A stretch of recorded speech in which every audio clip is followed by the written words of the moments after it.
Can you beat Bloodstained Ritual of the Night as a Lili? But first, a word from our sponsor. This video is sponsored by Honkai Impact 3rd. Now, I'm sure most of you are familiar with Hoyoverse and the newly released Honkai Star Rail, but Honkai Impact 3rd is one of Hoyoverse's longest running games, and it's now being updated with its new version 6.6 update releasing on May 18th.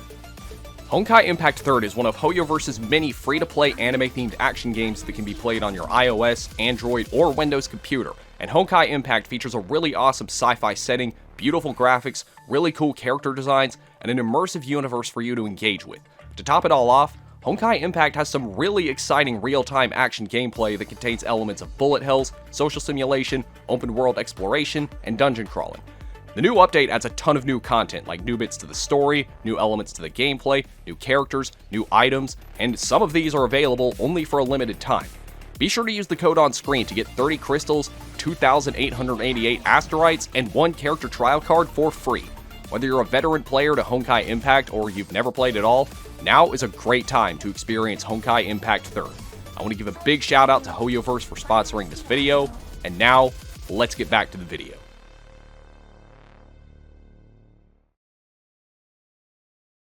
Bloodstained is a game that I grossly underestimated and put off playing for way too long. If you've never heard of it, it's essentially the spiritual successor to Castlevania, directed by Koji Igarashi himself. Granted, Igarashi isn't the creator of the Castlevania series, but he is largely responsible for sending the series in the direction that would define it for years to come, and inspire pretty much an entire genre of video games. Igarashi was one of several developers in the mid-2010s that would leave the publisher of the IP that he was best known for working on due to creative differences, and would create his own spiritual successor that would be funded through Kickstarter.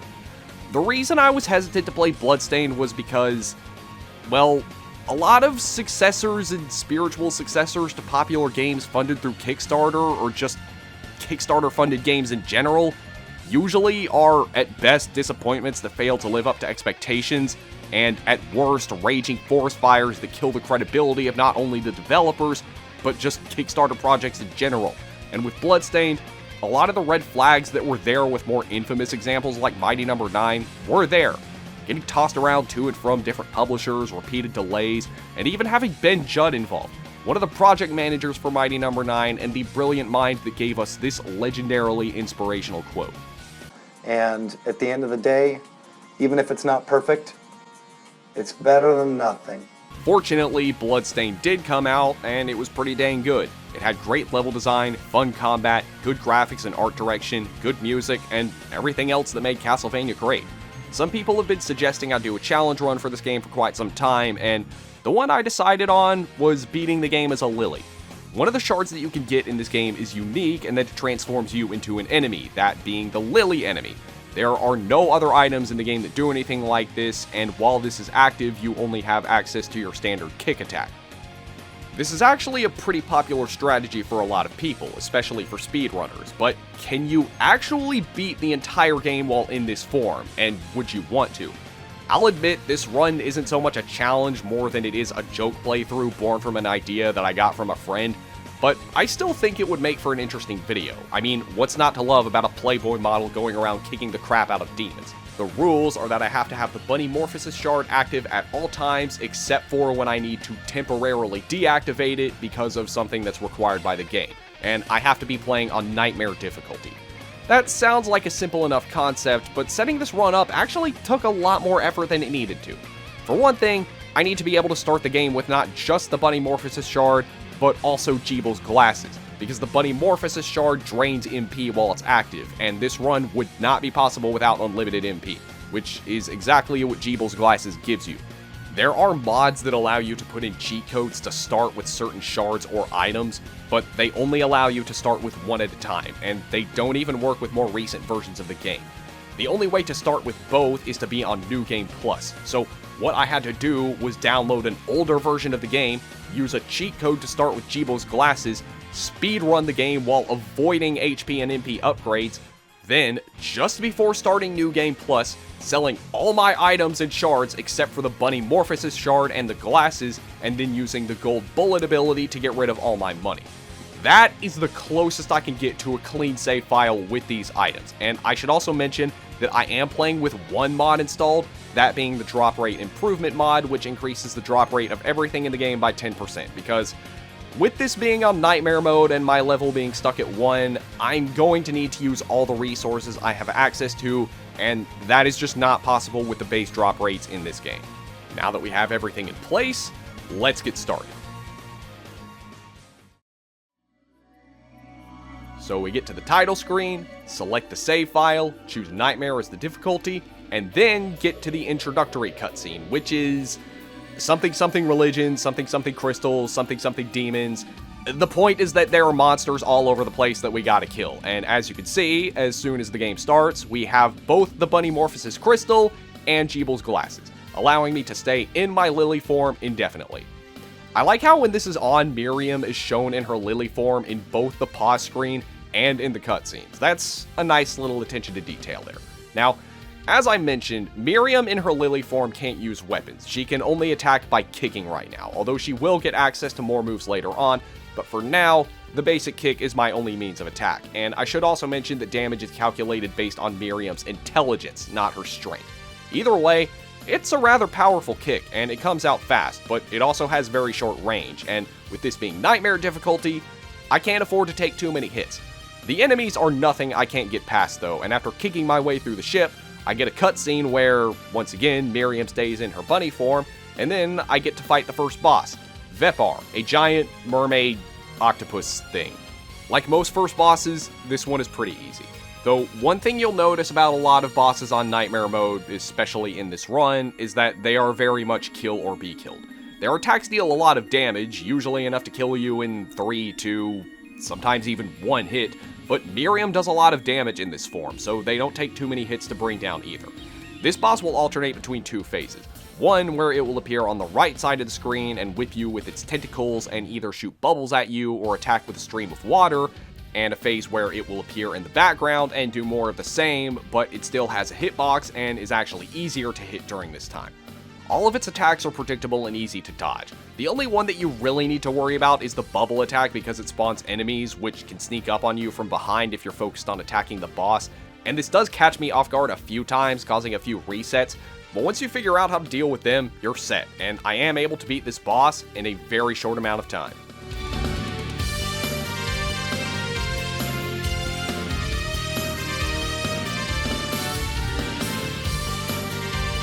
Once we beat the boss, we reach land, save a little girl from a demon, get introduced to our crafting and cooking systems, as well as the side quest givers, and then we head into the castle. The enemies are still dealing a good amount of damage due to the lack of upgrades available right now and us still being stuck at level 1. Believe it or not, the worst enemies are actually the bats because of how small they are and how they fly around, but the bigger enemies are pretty problematic too. Getting from save point to save point does take a handful of tries, but before too long, we are able to make it to the next story cutscene and then to the next boss, Zangetsu.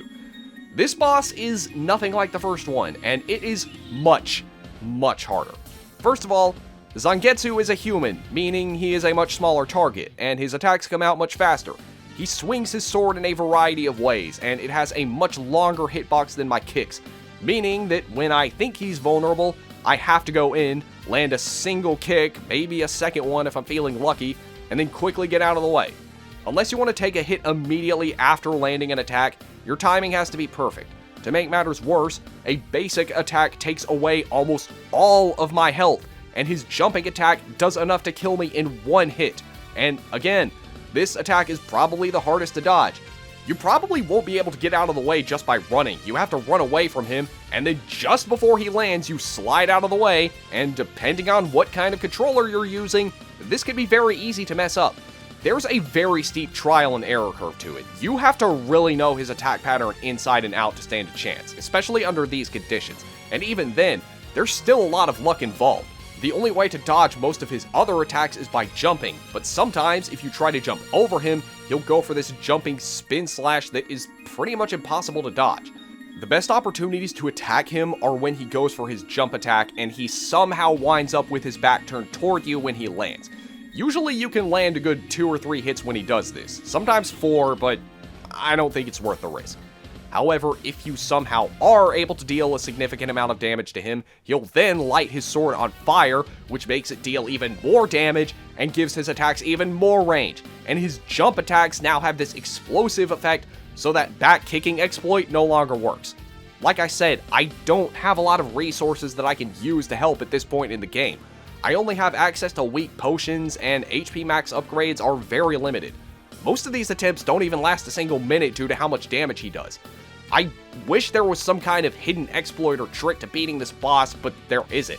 I spent hours on this fight, and it takes me dozens of attempts, and a controller that is covered in sweat from my hands, but after God knows how many tries, somehow I do manage to beat him. Even though I don't really beat him, what actually happens is that British Cynthia comes to interrupt him, and then I can keep going further into the castle, where we now have to deal with the spinning wheels and the Wicked Witch of the West barbers. But the worst enemies by far are those big ghost things. They take a ton of hits, deal a ton of damage, probably enough to kill you in one hit, and they're big. Trying to kill them at this point isn't worth it, so you're better off just running past them, if you can. Now, in this part of the castle, there is one important upgrade that I definitely want. The Augment Intelligence Shard, and it does exactly what you think it does. It increases my intelligence, and because, as the Lili, all my damage is calculated with intelligence, this should be a no-brainer. I get it from the demon enemies, and thankfully grinding it up to level 9 doesn't take very long thanks to the mod I have installed, and while I could increase the rank as well, there's not much reason for me to because all that does is increase the speed at which I cast spells.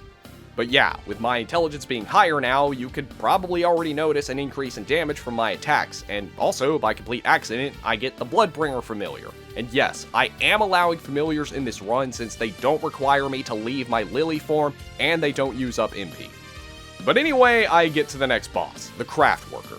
This thing is like a weird stained glass hand that walks around like a spider and attacks by smashing itself on top of you and throwing objects at you. Sound easy? Well, guess what? It's not. His Fist Slam attack is his strongest attack, dealing over 150 damage. Just 2 hits from this thing is enough to take me out, and he also has this grab attack and one where he'll flick me with his fingers. While these attacks themselves aren't too bad, the biggest issue here is taking damage when I just bump into him. Yeah, that wasn't much of a problem with the last 2 bosses because the first one was either stuck to the edge or in the background, and Zangetsu didn't have a damaging hitbox at all, but this one walks all over the screen pretty quickly, and his hitbox reaches a point where there's only a teeny tiny spot where I could kick him without taking damage, which is extremely easy to mess up. Much like in the fight against Zangetsu, you don't really have a lot of room to screw up, and you can't play aggressively. You just have to wait for what few opportunities you have to attack him and pray you don't mess them up. However, there is one exploit that somewhat seems to work. There are these 2 movable blocks that he's supposed to throw at you, but this game doesn't handle collision with these objects very well, and it can lead to some pretty hilarious events, like the boss falling under the floor. However, sometimes if you can get him when he's backing up toward one of these blocks, it seems like the AI isn't sure what to do when you're standing in front of him, and you can use this opportunity to land a good amount of hits, and that's exactly what happens in my successful attempt, and it's exactly what I do. It doesn't kill him though, but after dodging a few fist slams, I am able to finish him off with a single kick.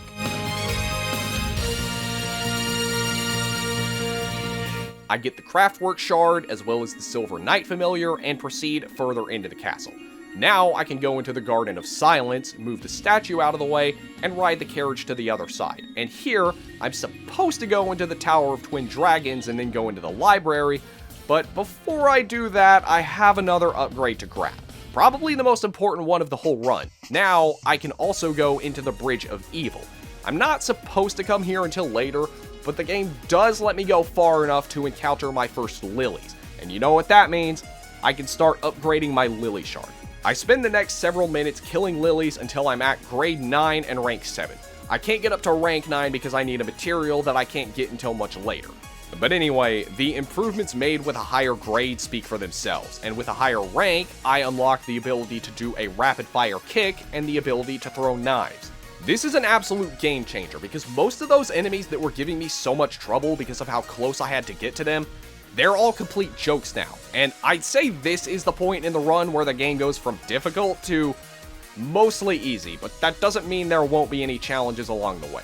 Now, as I'm supposed to, I go into the tower, go through it without any problems, go into the Livre Ex Machina, which doesn't give me any problems either, be totally not Alucard, who I can rent books from that increase my stats, of which I obviously go with the Intelligence book, and then fight the, mirror jetpack bird thing. He fights a lot like the Craft Worker, only he moves around faster and more sporadically. As soon as the fight starts, he'll run toward you and kick, and this will get pretty much everyone on the first couple of tries. His attack pattern is very unpredictable. Aside from that kick attack, he also likes to jump around and sometimes use this dive attack, and then there's this other one where he'll jump up on the platforms, and at the top he'll fire these arrows of light at you. Aside from that kick I just mentioned, these attacks aren't actually very hard to dodge. This is just another case where the worst attack isn't even an attack, it's just bumping into him while trying to hit him. Normally, this fight would be borderline impossible, but thanks to my projectile knife, it's not hard at all. My knives are doing 80 damage with each hit, which is pretty ridiculous, and taking him down does not take long at all.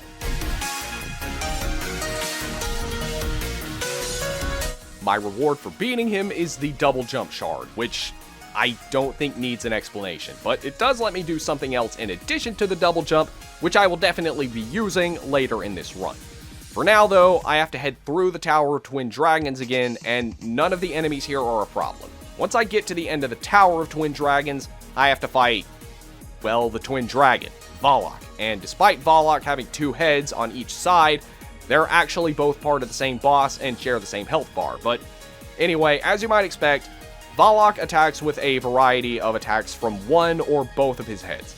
As soon as the fight starts, he'll almost always lead off with his Fire Breath attack. When he does this, he'll shoot fire at the ground, and you'll have to stand in the middle and move around to stay in the safe spot to avoid it. You really don't want to get hit by this because not only does it deal a lot of damage, but when you get hit, you'll get knocked back, and this is almost always guaranteed to knock you into the fire from the other side, where you'll take at least one more hit. This is exactly what happens early on, but by some crazy miracle, I am able to get out of the way before I take a third hit and then dodge the rest of it, which, yeah, that's another thing. In addition to this attack being hard to dodge, it lasts like 10 seconds. After that, he starts moving back, and while he's retreating, I just keep jumping and throwing knives at him, which is still doing a decent amount. This animation also goes on for quite a while, and once he stops, he does his tongue whip attack, which is probably his easiest to dodge attack. The first time he'll whip above you, the second time he'll whip below you, and the third and fourth times he'll do both at once, so just lightly tap the jump button when he does this. I chase him a little further down the tower, and he does his double head smash grinding attack, which can be avoided by just crouching in the right spot, and after that, there's nothing to talk about, because after that, he dies. Yeah, he grabs me and then plummets to the ground and disintegrates, making this the second boss I've been able to beat on my first attempt. I get the silver bromide, talk to Dominique so that I can get my picture taken while still in the Lili form, take it to Mr. OD who uses it to make me a train pass, and now I can actually get past that barrier in the Bridge of Evil. Once I get to the platform, we run into Zangetsu who helps us board the train, and now we have this really cool timed mission where we have to get through this whole area in under 5 minutes. At the end, we have to fight the Glutton Train, and with the throwing knives, or any projectile really, this fight is a complete joke. This boss just sits on the right side of the screen and usually goes for this very slow and easy to avoid projectile attack. When he does this, he'll slam his arm at the ground and start firing, and while the attack is somewhat hard to dodge when you're standing out in the open, you can easily avoid it by taking cover behind the pile of rocks in the back. Technically, his whole body is a vulnerable spot, but if you hit him anywhere except his tongue, you'll barely take any damage, but like I said, hitting his weak point isn't hard because of the angle of the Lili's throwing knife, and the knives that hit his weak points do a lot of damage. Once he gets low enough, Zangetsu will stun him with his chain, and after just a few more hits, he goes down. So I go a little further and then reach the next area, the Underground Sorcery Lab. And even though this is one of the shorter areas in this game, this is more than made up for with it having the Psy Wreaths, which, yeah, even at this point in the game, are still a huge problem, and it doesn't help that I have to fight my way through 2 of them in the room between the save point and the boss. Now, the boss here is Bothan, and he's the boss that I get the Reflector Ray from. His style is like a balance of physical attacks and projectiles, and even though his attacks are predictable, they're not exactly easy to dodge. His main attack is the reflector ray attack, where he'll lay out a pattern of lines across the screen, and if you're in the way of any of them, you'll take a hit. It sounds like it should be easy to dodge, but it's really not with how small these gaps are. Plus, he often combines this with other attacks, like the one where he throws these exploding balls at the ground, and the one where he'll charge at you very quickly. His other two attacks are this one where he'll shoot a laser at you that moves very slowly and is pretty easy to dodge, and then this one where he shoots a bunch of spikes from his body, and like I said, this one is easy to dodge too. All of these attacks take away a little under half of my HP, which sounds like a lot, but it's actually not too bad compared to the other bosses, and thankfully, this boss doesn't have a lot of HP, and my attacks are still doing a good amount of damage for this point in the game. While I'm not able to dodge most of his attacks, I still do have plenty of healing items, and my attacks are doing enough damage that I am able to beat him on my first attempt. I get the Reflector Ray ability, which allows me to go to a previously unreachable area in the cathedral, which is where I'm supposed to go, but before I do that, I want to do a little bit of exploring for reasons you'll find out later. I do a bit of sidetracking in the Livre Ex Machina, so much so that I actually encounter an optional boss who barely has any HP and not a lot of variety with his attacks and goes down in like 30 seconds, but I do a bit of exploring in the Hall of Termination, do some backtracking to gather some more cooking ingredients, and once I decide I've done enough messing around, I head back to the cathedral to face the next mandatory boss, the Bloodless. And this boss is the first one in quite a while to put up this much of a challenge. For one thing, this is another human-sized boss, making it a much smaller target than the recent bosses, but its attacks also cover a much wider range and last a lot longer. Some of its attacks, like the one where it just swings its umbrella at you and the Scarlet Blast where she throws some blood at you, aren't too hard to dodge provided you're able to see them coming, but some of the other ones, like the Scarlet Cyclone where she shoots a stream of blood at you in a wavy pattern, well, these are a little trickier. This one has a lot of luck involved because the only way you can fully dodge it is by crouching under one of the spots where there's a gap above the ground, but usually you won't actually know where that spot is until after you've taken a hit. There's also another Scarlet Cyclone where she'll shoot a stream above you, which homes after you, which you can usually dodge by jumping over her or just standing on the ground if you're in the right place, but sometimes even when you do that, she'll still be able to scrape you with it and you'll take damage. This on its own may not sound too bad, but this boss also has two phases. Once you've dealt enough damage to her, she'll heal, and then start using even more powerful attacks, like this one where these pillars of blood will rise up from the ground and move back and forth around the screen. You can avoid these by standing in the middle, but she's still able to move around and attack while this is going on. So getting through one of these attacks without taking any damage is pretty much impossible. And then there's that one where she just shoots a bunch of blood at you from the ground.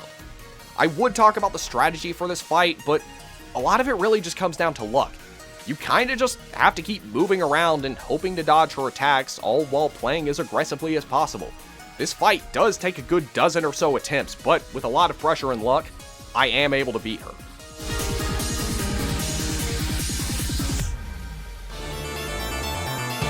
I use my new ability that I got from her to drain the blood in the fountain so that I can descend into the forbidden underground waterway, and in order to move on here, I need the DCyama shard so that I can move around underwater, and unfortunately that does require me to temporarily exit my Lili form, but sadly there's not much I can do to get around that, other than just avoid the enemies as best I can.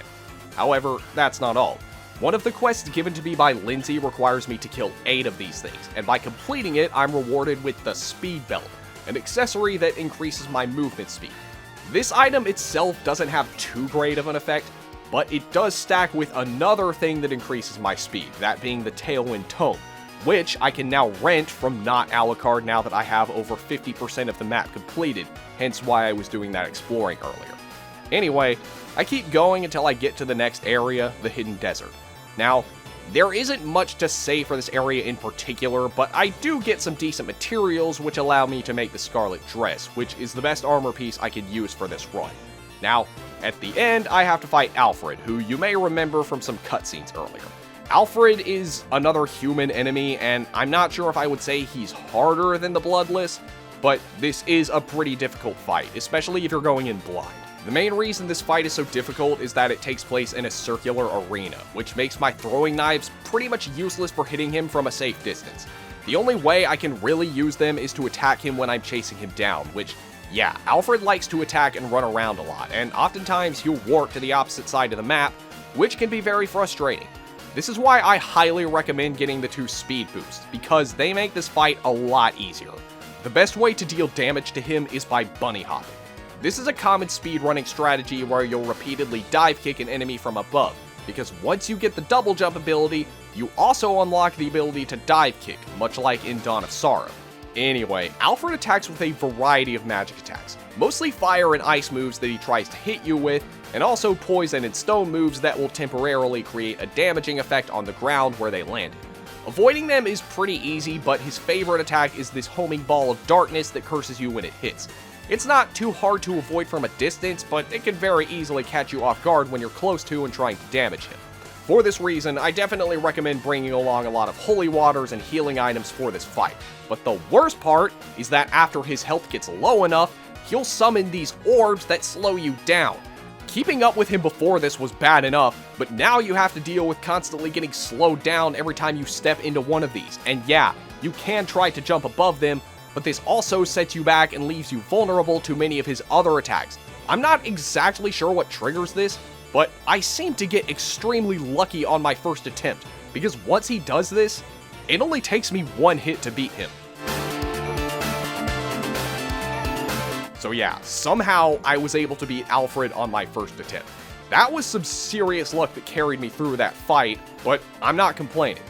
Anyway, for beating him, I unlocked a shard that allows me to freely walk around underwater, meaning I can not only stay in my Lili form underwater, but I can also use my directional shards, including the Reflector Ray, which allows me to go through this previously inaccessible gap and move on to the next area, the Secret Sorcery Lab, where I finally start encountering the Lamashtu enemies, which drop the materials I need to max out my Lili shard. It doesn't do much though, it only makes my rapid fire kicks a bit faster, but at least now I can finally say that I've fully upgraded my Lili ability. I do a bit of grinding for ingredients to make more food items, and at this point I can now make most of the curry dishes, which provides some of the best bonuses in the game, and an absolute necessity for Nightmare difficulty. Now, the boss I have to fight for this area is the Doppelganger, and if you played any of the Castlevania games that have the Doppelganger as a boss, you pretty much know what to expect. This one mostly attacks with a sword and a few fire abilities, and the attacks are pretty predictable, but at this point I'm upgraded so much I don't even really need to think about it. I just move around to keep spamming my knives and bunny hopping whenever I can. I do get hit a good few times, but the attacks aren't really doing a lot, and I still have plenty of healing items. I am easily able to beat this boss on my first attempt in about a minute.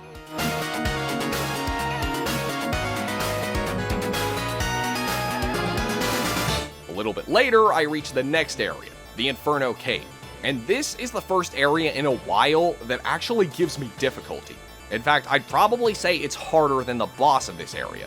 This is mainly because there's hot lava all over the place, which, as you probably expect, damages you when you touch it, but there's also a lot of enemies that fly and run around and shoot projectiles like the Volcano Morts, the Hellhounds, and worst of all, the Fire Elementals. Not to mention, it's a good while before I reach a teleporter or a save point, so I gotta be extra careful. Eventually, I do reach the boss, the Aura boss, and this is a pretty insignificant boss, but it actually does take me a couple of attempts because it has a really weird attack pattern. This thing attacks by shooting fire at you, and also by running and jumping at you. The main gimmick is that it will invert gravity for itself, allowing it to walk around on the ceiling, but its attacks are the same either way, and they're pretty easy to avoid. The bunny hopping strategy is great for dealing damage to him when he's on the ground, but this can also catch you off guard when he does his fire from his back attack, and when he's on the ceiling, the best I can do is just throw knives at him. Like I said, these are pretty easy to avoid, but much like the last boss, his attacks aren't doing a whole lot, and I really just want to get this fight over with as fast as I can, so I just go all out with attacking and don't really make much effort to avoid his attacks. It's not as effective a strategy as it was against the last boss. In fact, it takes me a good couple of attempts, and this thing has a lot more HP than the last boss, but without too much difficulty, I'm able to take him down.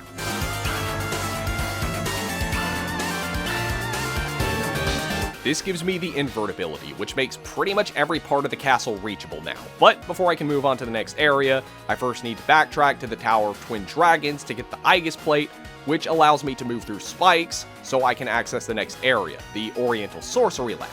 Another pretty difficult area. Now we have to deal with these monkeys that are really small targets and hop around everywhere, and the ninjas which take a ton of damage and can attack you from pretty much anywhere on screen.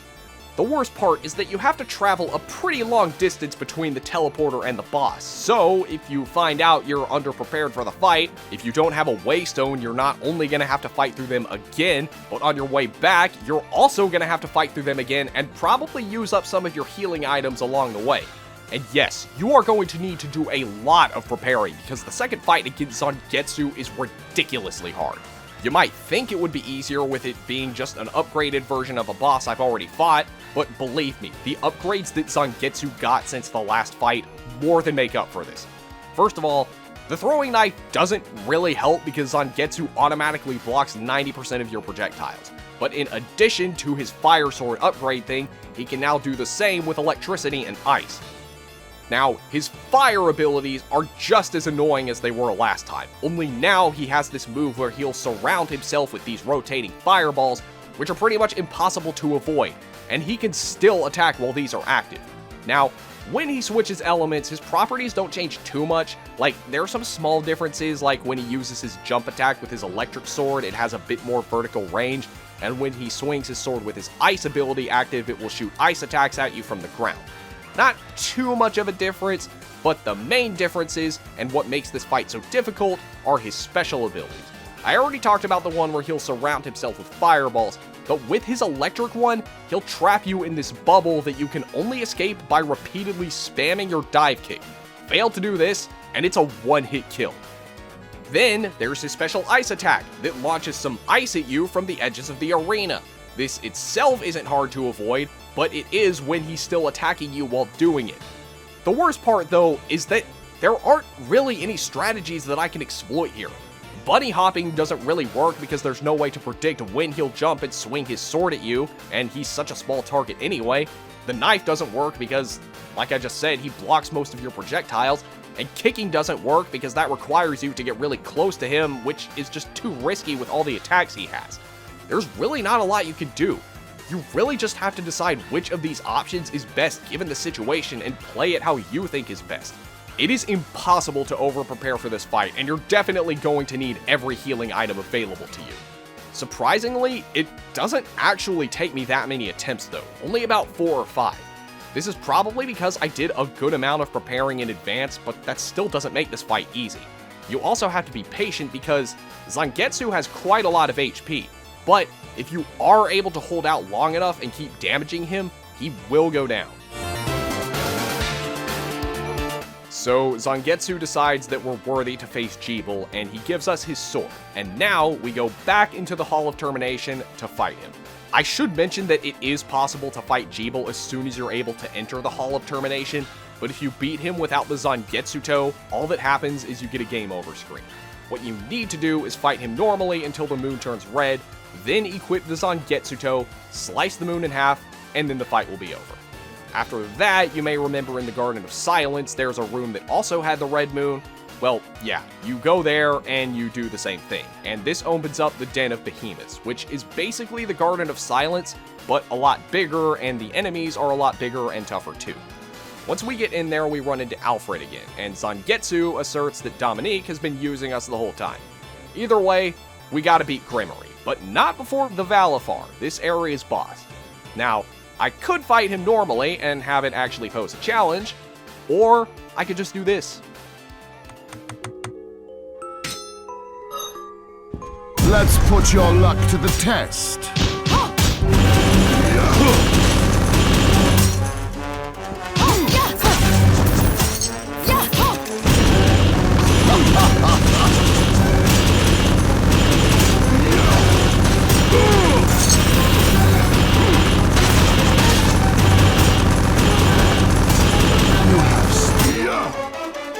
Just watch as I deal out. Plunder.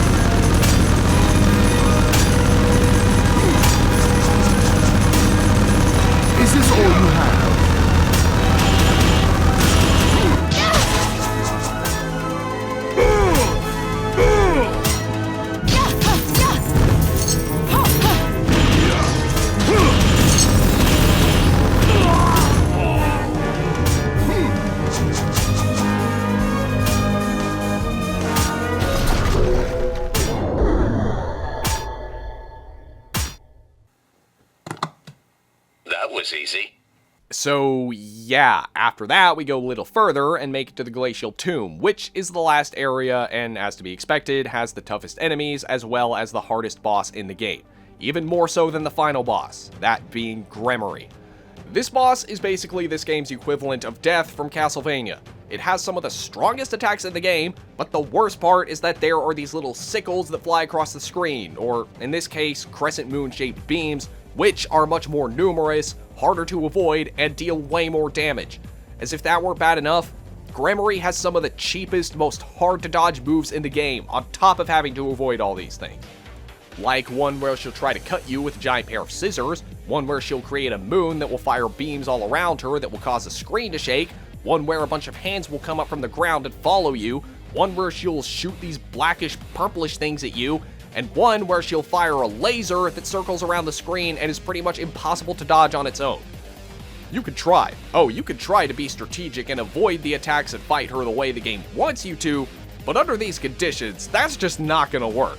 She has a metric ton of HP, and given how little damage you'll be doing, along with how hard to dodge and how frequent her attacks are, along with how much damage they do, that's just not possible. Not as a Lili. The normal ideal strategy for this fight is to use the Welcome Company shard to block most of the yellow beams, but that's against the rules here. The best I could do is use the Dola Hammerhead familiar and hope that they block the beams, but that doesn't seem to be the case. The only way to do this is to just forget about everything and go all out with bunny hopping. Usually, there will be a small gap between where Gremory is floating and the ceiling, and whenever this is the case, get in that little gap however you can, whether it be through jumping or by inverting gravity, and bunny hop as much as you can. Each of my attacks are doing 53 damage, which, for the frequency I'm dealing them, is pretty good, but that on its own still isn't enough. You may think it will be best to do this, then get out of the way when you see an incoming attack, if you even can see them, but no. Just keep doing this, and when you take a hit and get knocked off, heal back up, get back up there, and keep going. Do not stop to do anything else. The only other thing you should be keeping an eye on is your health. Make sure you bring every healing item at your disposal, because you are going to need them. Even with this strategy, this boss still takes dozens of attempts. There's really not much you can do. A lot of it just comes down to luck. You have to go all out with your attacks and keep trying until you get it down. That is what I do, and I cannot tell you how relieved I am when I do finally beat her.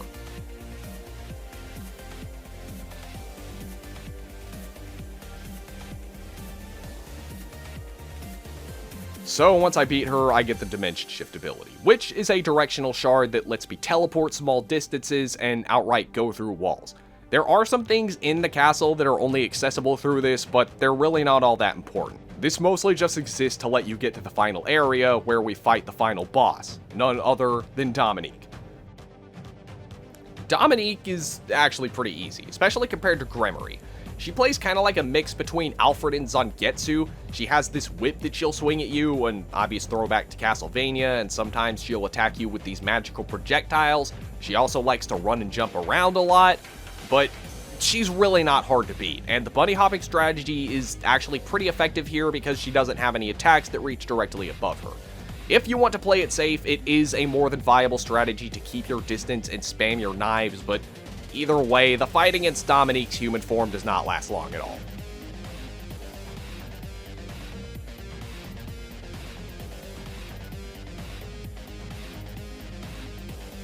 But of course, that isn't going to be the final boss. The real final boss is Bale. And this thing, oh my god, Bale is... he's actually not too bad. It certainly looks menacing, with it being made up of 3 heads that are circling around you, all of which are firing projectiles from all sides, but these actually aren't too hard to dodge. Bunny hopping also works pretty well here when you do it on the heads that are below you. Now, the boss's attacks are actually surprisingly easy to dodge, and don't even really deal a lot of damage. The red one shoots these slow-moving fireballs, the cat shoots these purple beams, which also travel slowly, the frog shoots these 2 electric balls that create a beam of lightning, and Dominique will also appear on some of them, and she'll shoot 2 lasers at you or a purple beam later in the fight. These are the most common attacks, but sometimes they will do these attacks that can be unpredictable, like sometimes the cat does this roaring attack that can catch you off guard when you're attacking it. Sometimes there will be lava on the ground that will damage you. Sometimes the frog will whip you with its tongue. Sometimes the frog will summon these bubbles. Maybe the head will slice you with its tongue. These all deal a decent amount of damage, but it's nothing I can't deal with, and I came prepared. Maybe a little too prepared. I have a bunch of beef curry bowls which almost completely heal my HP, and my strategy is pretty much the same as it was against Gremory. I'm not really thinking about dodging the projectiles, I'm more focused on dealing as much damage as I can. This boss's attacks are really little more than a temporary setback than anything else. Even these projectiles don't do anywhere near as much damage as the ones that Gremory used did, and they're a lot easier to dodge. With the way this boss is designed, bunny hopping is extremely easy and doesn't leave you vulnerable to attacks in the way it did with Gremory. I'd say the hardest thing about this boss is the amount of HP it has. This fight takes me a good 5 minutes to beat, which is considerably longer than most of the other bosses, but with me keeping up the pressure, without too much trouble, Bale goes down.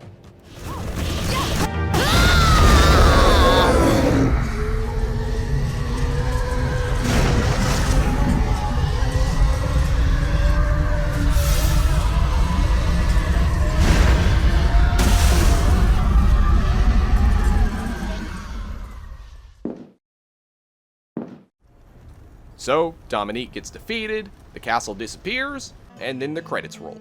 So, is it possible to beat Bloodstained as a Lili? Well, kind of. There were some parts where I did have to leave my Lili form to continue on, like when I needed to use the DCyama shard to move on through the water, and when I had to slice the moon in half to beat Jeeble, but there weren't any times where I needed to damage any enemies or bosses themselves outside of my Lili form. And I'd say that is enough to make me count this challenge as a success. But let me know what you guys think. Did you enjoy this video? Do you want to see more Bloodstained videos? Be sure to let me know down below in the comments. Be sure to rate, comment, and subscribe. And be sure to check out my other links in the description. Until next video, I will see you all later.